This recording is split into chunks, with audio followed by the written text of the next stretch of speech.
Okay, so let's dive right into something pretty fascinating today. Sounds good. If you've ever listened to someone speaking, natural, fast American English and felt like words were just kind of running together, Oh, yeah, definitely. It happens all the time. you are absolutely not alone. It's a really common point of confusion, I think.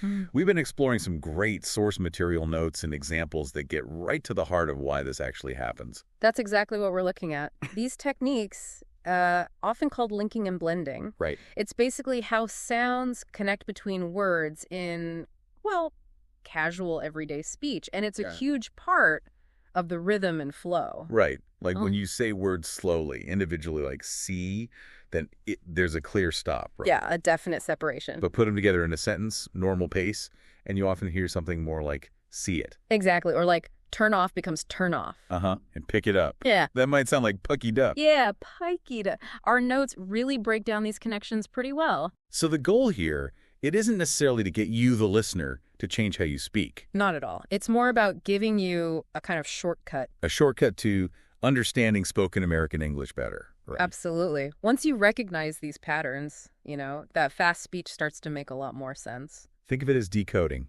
maybe. Yeah, that's a good way to put it. Decoding the flow. So our mission today is to sort of unpack these patterns using the examples we've got and uncover the secrets behind this natural blending. Okay, so where should we start? Maybe with the most basic idea. Linking itself. What happens when words meet? Yeah, let's do that. The core concept is, well, it's surprisingly simple once you see it. Linking mostly happens when a word finishes with a consonant sound, and the very next word begins with a vowel sound, like A, E, I, O, U sounds. Right. And the key thing is, instead of stopping the air or your voice between those words, Yeah.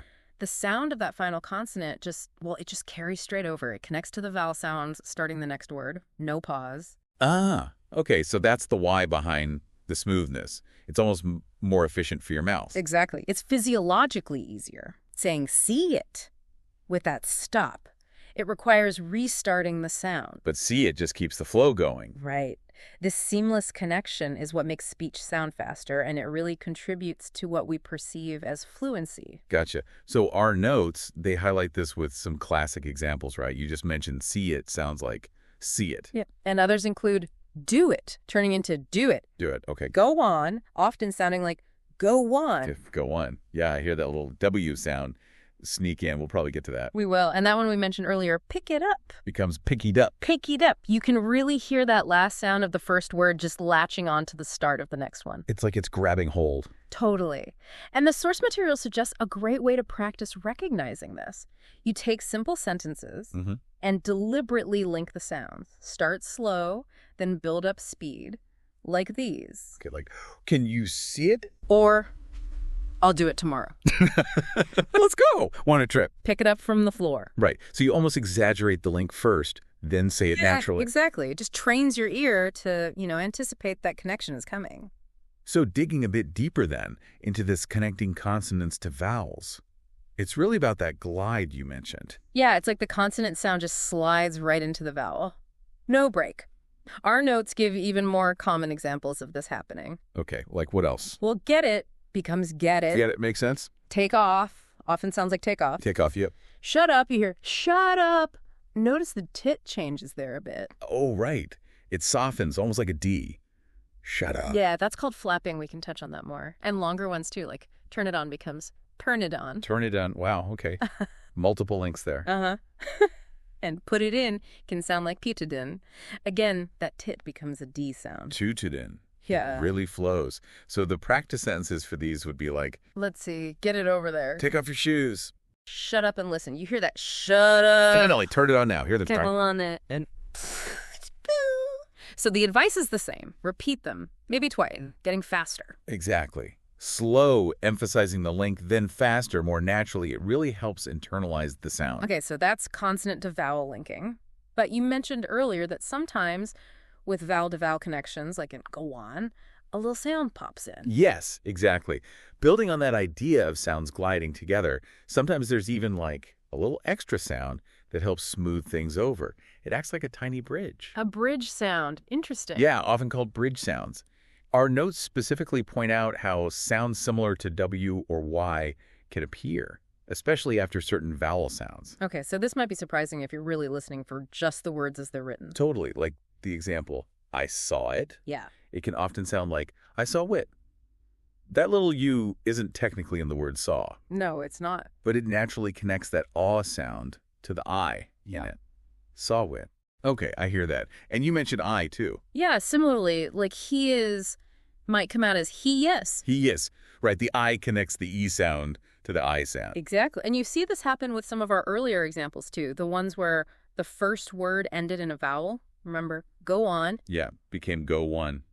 That's the doorway bridge again. Right. And do it can also sound like do it. Same thing. Do it. Yeah. And another common one from the notes, she asked. You might hear she asked. She asked. Wow. It's fascinating how these subtle sounds just sort of appear for smoothness. Isn't it? It's all about efficient articulation. The notes give us some practice sentences for these bridges, too. Like, I saw it happen. Hear the saw wit. Go on without me. Go out. She asked me why, she asked. Do it again. Do it. So again, listening and repeating helps you realize it's not just random noise. Exactly. It's a predictable linguistic adjustment, just for flow. Okay, so we have linking, we have bridge sounds. How does this all combine when people speak really fast, really casually? This must be where we get those common phrases that sound, totally different from the written words. Bingo. This is where we start seeing what our notes call reductions. Reductions, okay. This is where things can really transform. Linking combined with sentence stress, rhythm, speed. It causes sounds to change significantly or even get omitted entirely. This is probably the biggest hurdle for listeners. I think so, yeah. This is often where people get lost. If you've ever watched a movie or heard a conversation and just thought, wait, what on earth did they just say? It was probably one of these reductions in action. The notes give some perfect examples. They do. Like instead of the full, what are you doing? What do you almost always hear? What you doing? Exactly, what you do. Or did you eat? Frequently becomes, did you eat? Did you eat? And would you like it? Often reduces to, would you like it? Would you like it? Notice that pattern there. Did you and would you? Yeah, they both get that J sound. Did ya? Would ya? Right. There's linking happening, but also that jag sound is merging with the Y sound of you to create a J sound. That's a classic example of sounds influencing each other. It's called assimilation. Assimilation, yeah. And it gets even shorter sometimes, right? Oh, yeah. Like, gimme it. Almost always gimme it. Gimme it. Super common. And let me go. Let me go. Let me go. And these aren't, incorrect or slang necessarily. No, they're just standard reductions in casual spoken English. Absolutely. Recognizing them is just vital for comprehension. So our notes provide sentences to practice hearing and maybe even saying these. Okay, like, what you doing tomorrow? Did you eat breakfast? Would you like some tea? Give me it now. Let me go, please. See, if you're only listening for the full separate words, what are you doing? You're going to completely miss what you're doing. Right. Training your ear for these linked and reduced forms really is that shortcut we talked about. It really is, which brings up an important point. How do all these individual links and reductions actually work together when you get into longer sentences or, actual conversations? Right, because people don't just speak in isolated phrases. Our notes give us a great example paragraph, actually, that strings several of these linked bits together. Yeah. Let's hear it. Okay, it goes, I saw it yesterday. He said he'd do it today. Can you pick it up from the floor? If you want it, give me a call. Okay. Reading that aloud, even just now, you can really feel the rhythm when you make those connections. Totally. You hear saw it, do it, pick it up, want it, and gimme. Yeah. They all just flow together. It's not isolated words anymore. It's like a continuous stream of sound. Exactly. And what about actual dialogue? Like back and forth. The notes have a little exchange for that, too. Perfect. How does that look? It's simple. Speaker A says, did you see it? Okay, did you see it? And Speaker B replies, yeah, I picked it up. Picked it up. Got it. A asks, where'd you put it? Where'd you, another reduction, and put it? And B finishes, I put it in the bag. Put it in. Wow. Yeah.